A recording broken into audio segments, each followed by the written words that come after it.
अथ द्वितीयोऽध्यायः। सांख्ययोगः। संजय उवाच तं तदा कृपयाविष्टम् अश्रुपूर्णाकुलेक्षणम् विषीदन्तम् इदम् वाक्यम् उवाच मधुसूदनः।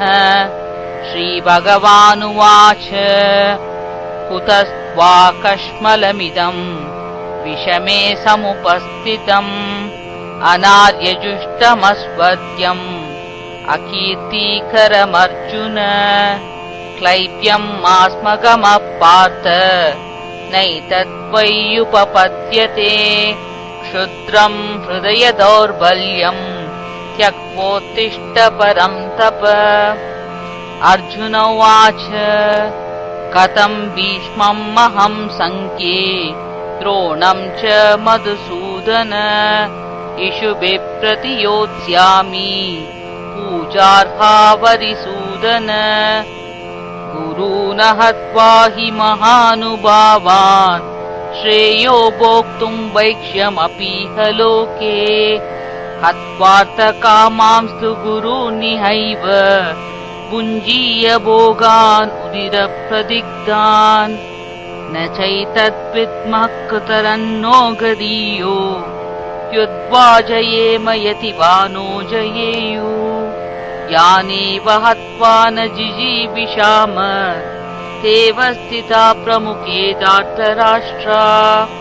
कार्पण्यदोषोपहत स्वभाव पृच्छामि त्वाम् धर्मसम्मूढचेता। यच्छ्रेयस्यान्निश्चितम् ब्रूहि तन्मे शिष्यस्तेऽहम् शाधि मां त्वाम् प्रपन्नम्। न हि प्रपश्यामि ममापनुद्यात् यच्चोकमुच्चोषणमिन्द्रियाणाम्। अवाप्य भूमा वसपत्नमृद्धम् राज्यम् सुराणाम् अपि चाधिपत्यम्। संजय उवाच एवमुक्त्वा ऋषिकेशम् गुडाकेश परन्तप। न योत्स्य इति गोविन्दम् उक्त्वा तूष्णीम् बभूवः। तमुवाच ऋषिकेश प्रहसन्निव भारत सेनयोरुभयोर्मध्ये विषीदन्तमिदम् वचः। श्रीभगवानुवाच अशोच्यानन्वशोचस्त्वम् प्रज्ञावादांश्च भाषसे। गतासु न गतासूंश्च नानुशोचन्ति पण्डिताः। न त्वेवाहम् जातु नासम् न त्वम् नेमे जनाधिपाः। न चैव न भविष्यामः सर्वे वयमतः परम्। देहिनोऽस्मिन् यथा देहे कौमारम् यौवनम् जरा तथा देहान्तरप्राप्ते वीरस्तत्र न मुह्यति। मात्रा स्पर्शास्तु कौन्तेय शीतोष्ण सुखदुःखदा। आगमापायिनो नित्या ताम् तितिक्षस्व भारत। यम् हि न व्यतयन्त्येते पुरुषम् पुरुषर्षभ। समदुःखः सुखम् धीरम् सोऽमृतत्वाय कल्पते। नासतो विद्यते भावो नाभावो विद्यते सतः। उभयोरपि दृष्टोऽन्तः वनयोस्तत्त्वदर्शिभिः। अविनाशि तु तद्विद्धि येन सर्वमिदम् ततम्। विनाशमव्ययस्यास्य न कश्चित् कर्तुमर्हति। अन्तवन्तमिमे देहा नित्यस्योक्ता शरीरिणः। अनाशिनो प्रमेयस्य तस्माद्युध्यस्व भारत। येनम् वेत्ति हन्तारम् यश्चैनम् मन्यते हतम्।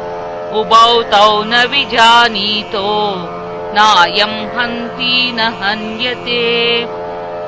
न जायते म्रियते वा कदाचित् नायम् भूत्वा भविता वा न भूयः।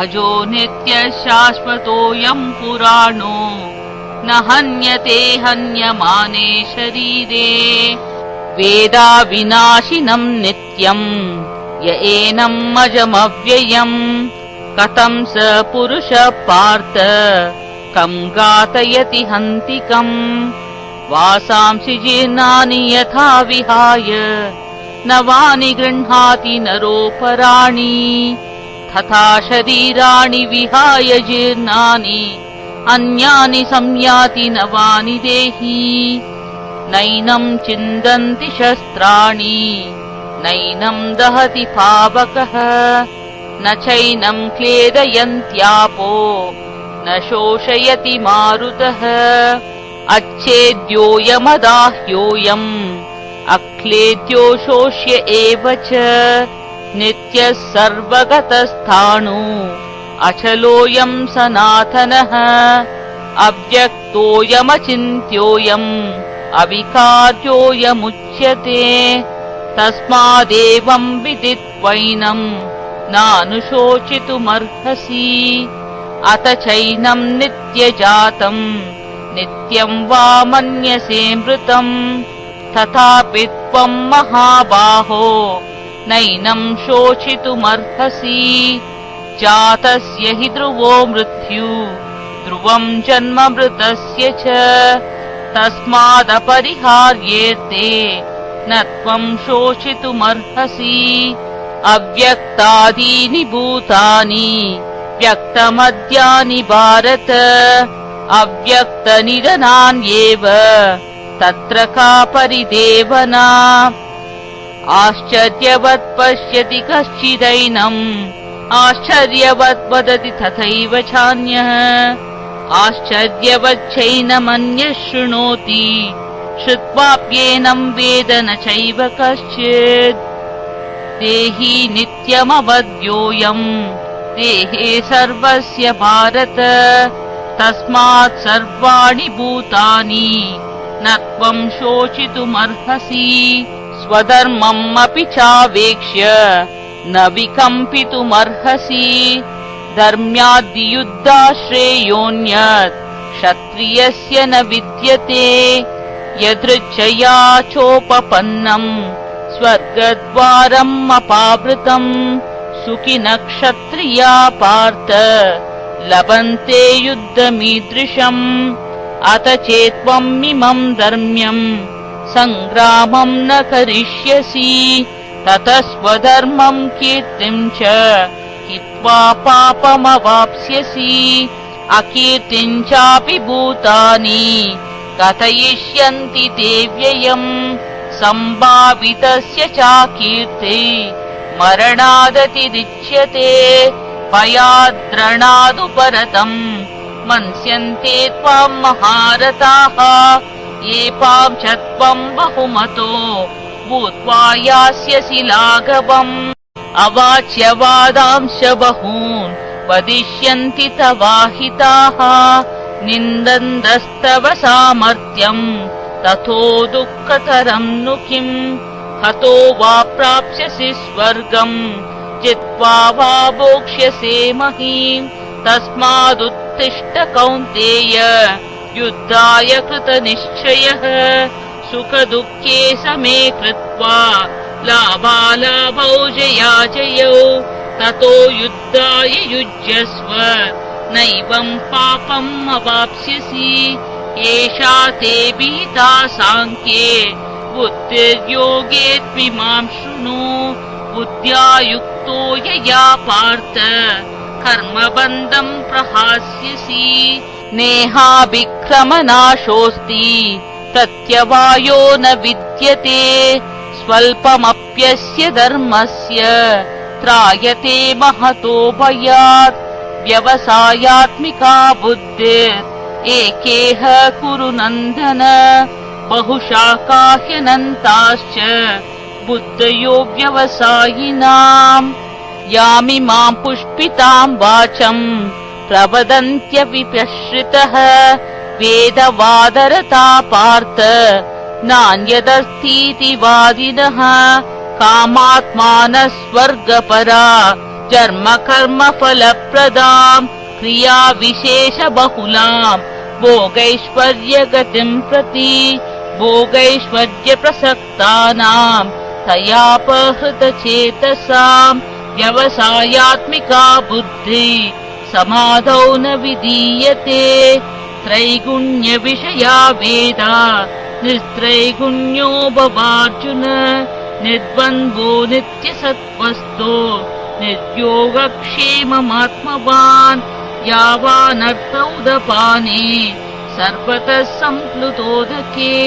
तावान् सर्वेषु वेदेषु ब्राह्मणस्य विजानतः कर्मण्येवाधिकारस्ते मा फलेषु कदाचन मा कर्मफलहेतुर्भू मा ते सङ्गोत्स्वकर्मणि योगस्थः कुरु कर्माणि सङ्गम् त्यक्त्वा धनञ्जय सिद्ध्यः सिद्ध्यो समो भूत्वा समत्वम् योग उच्यते दूरेण ह्यवरम् कर्म बुद्धियोगात् धनञ्जय बुद्धौ शरणमन्विच्य कृपणाफलहेतवः बुद्धियुक्तो जहातीह उभे सुकृतदुष्कृते तस्मात् योगाय युज्यस्व योगः कर्मसु कौशलम् कर्मजम् बुद्धियुक्ता हि फलम् त्यक्त्वा मनीषिणः जन्मबन्धविनिर्मुक्ता पदम् गच्छन्त्यनामयम् यदा ते मोहकलिलम् बुद्धिर्व्यतितरिष्यति तथा गन्धांसि निर्वेदम् श्रोतव्यस्य श्रुतस्य च श्रुतिविप्रतिपन्ना ते यदा स्थास्यति निश्चला समादावचला बुद्धि तथा योगमवाप्स्यसि। अर्जुन उवाच स्थितप्रज्ञस्य का भाषा समाधिस्तस्य केशव स्थितधी किम् प्रभाषेत किमासीत व्रजेत किम्। श्रीभगवानुवाच प्रजहाति यदा कामान् सर्वान् पार्थमनोगतान् आत्मन्येवात्मना तुष्ट स्थितप्रज्ञस्तदोच्यते दुःखेष्वनुद्विग्नमनाः सुखेषु विगतस्पृहः वीतराः भयक्रोध स्थितधीर्मुनिरुच्यते यः सर्वत्रानभिस्नेह तत्तत्प्राप्य शुभाशुभम् नाभिनन्दति न द्वेष्टि तस्य प्रज्ञा प्रतिष्ठिता।